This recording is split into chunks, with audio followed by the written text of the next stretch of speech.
Eu estou estudando o livro de Atos no capítulo 7. É uma fala contundente, é uma fala muito importante. Para quem gosta de estudo bíblico, é um texto muito bom de se ler e estudar. É a fala de Estevão, o discurso de Estevão e a modificação que isso causou numa pessoa. O discurso dele está registrado em Atos capítulo 7. Eu estou lendo aqui, Bíblia de Estudo de Genebra. Lá, Estevão era um homem cheio do Espírito Santo, ele era um homem que era um judeu que era convertido ao cristianismo.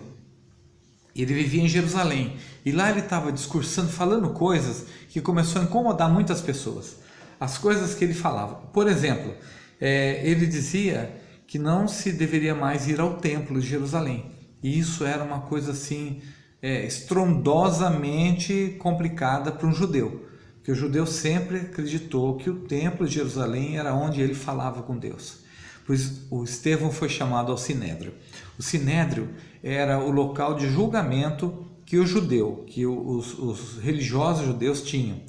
Era um local que não era bom ir, porque você poderia, daquele momento, ser apedrejado ou morto, dependendo do seu julgamento. Pois olha o que acontece, Estevão chega lá, ele estava tão tranquilo, que o escritor registra que o seu rosto era como se fosse o rosto de um anjo, tão calmo e tranquilo que ele estava naquele momento.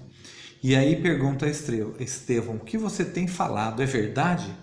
Aí ele começa a discursar, e ele começa lá em Abraão, até aí está tudo bem, porque o judeu, ele tinha certeza na vida dele que ele era filho de Abraão, e era mesmo, Abraão é o pai da fé. Começa em Abraão, o povo todo judeu, o povo que Deus escolheu, o povo escolhido por Deus. Então, nasceu de Abraão, está dentro da genealogia judaica, você é escolhido por Deus, segundo o pensamento da época. Pois Estevão começa a falar, Abraão saiu de Ur dos Caldeus, tá? Vai explicando. Quando ele chega na parte de Moisés, é aí que acontece a coisa. Ele conta que Moisés foi rejeitado por eles, porque assim, o povo judeu, os filhos de Abraão foram morar no Egito eles ficaram vivendo, se multiplicaram, quando sai do Egito era mais de 600 mil pessoas, sem contar mulheres e crianças, muita gente. E esse povo foi liderado para sair do Egito por Moisés, e a partir daquela saída Moisés institui uma religião, institui até a roupa que o sacerdote usa, como fazer os preparativos dos sacrifícios, o tabernáculo, tudo Moisés que colocou na vida deles. Moisés trouxe as tábuas da lei, trouxe diversas leis, muitas e muitas leis para ser seguidas, pois ele chega e diz assim, vocês rejeitaram Moisés antes de sair do Egito, vocês não reconheceram nele autoridade, que está escrito, né? Foi escrito isso, lá no Torá fala isso. O Torá era o Antigo Testamento que o judeu lia. Depois ele ainda diz assim, Moisés acreditava que vocês entenderiam que ele queria libertar vocês, e vocês não entenderam. O povo já fica assim. Aí ele vai falando assim, Moisés, vocês negaram reconhecer que Moisés era o seu libertador. Ficaram mais assim ainda.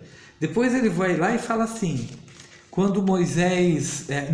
vocês quando saíram do Egito, vocês vocês chegaram ao ponto de rejeitar Deus. Vocês faziam procissão, usando ídolos na procissão. Vocês carregavam uma pedra que caiu do céu, dizendo que ela era alguma coisa para vocês. Isso está lá em Amós.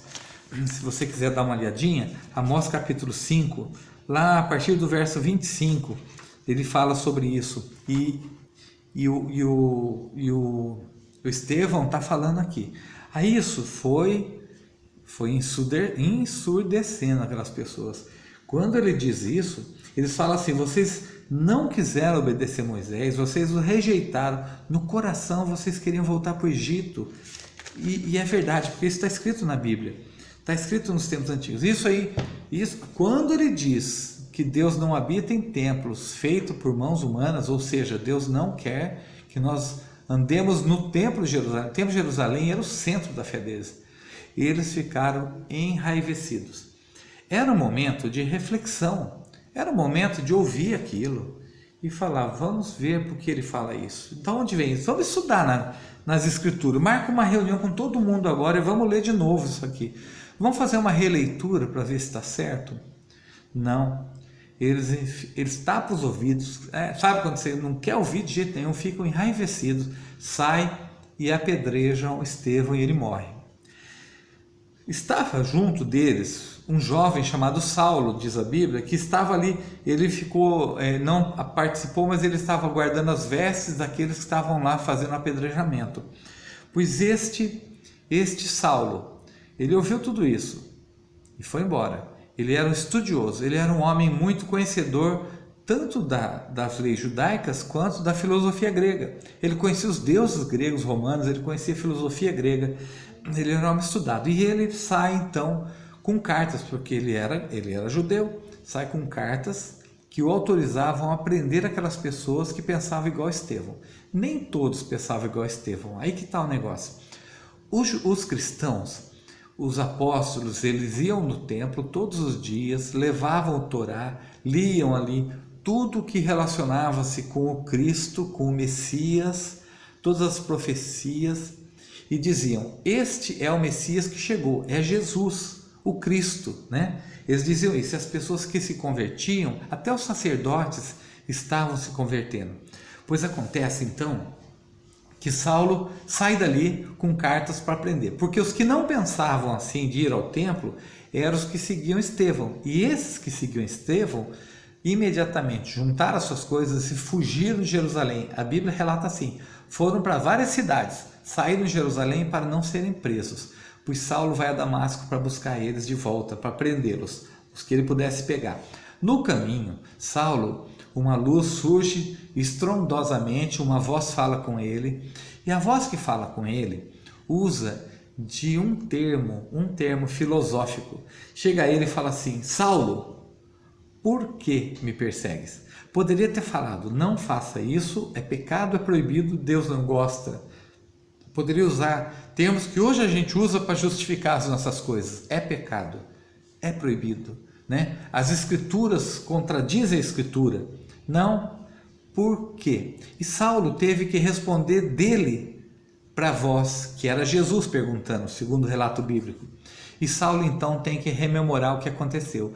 E Saulo tem que dizer: eu ouvi o discurso de Estevão, e lá ele disse isso, por isso eu vou lá. Mas por que ele disse isso?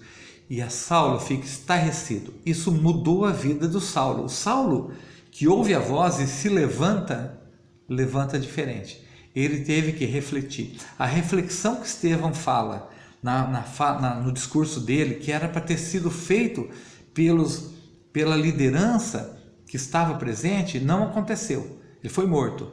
Mas Saulo faz a reflexão. E quando Saulo faz essa reflexão, Saulo muda o seu procedimento.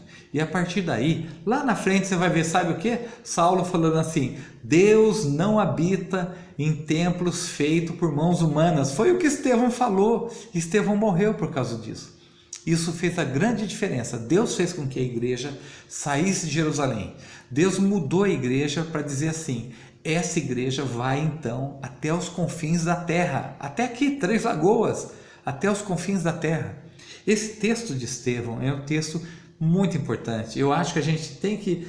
Eu quero instigar você, com essa minha fala, a dar uma lidinha nesse texto e fazer a sua reflexão. E veja como o que Saulo foi, a partir daquela fala de Estevão, daquela reflexão que ele teve que fazer: por que você está me perseguindo? Ele mudou o seu procedimento. E Paulo, então, ele muda toda a forma de ver Deus. E ele manda cartas para as igrejas, ele vai transformando as igrejas, vai indicando o caminho. É uma catarse, é uma modificação que todos nós devemos ter. Todos nós. A gente tem que um dia, hoje a igreja, né? Hoje na igreja, muitos pastores estão falando a mesma coisa. Nós não devemos habitar em templos desse jeito. Nós devemos ser igreja do Senhor Jesus. Há muitos questionamentos hoje em se buscar a Deus de forma verdadeira. Quero que você reflita sobre isso.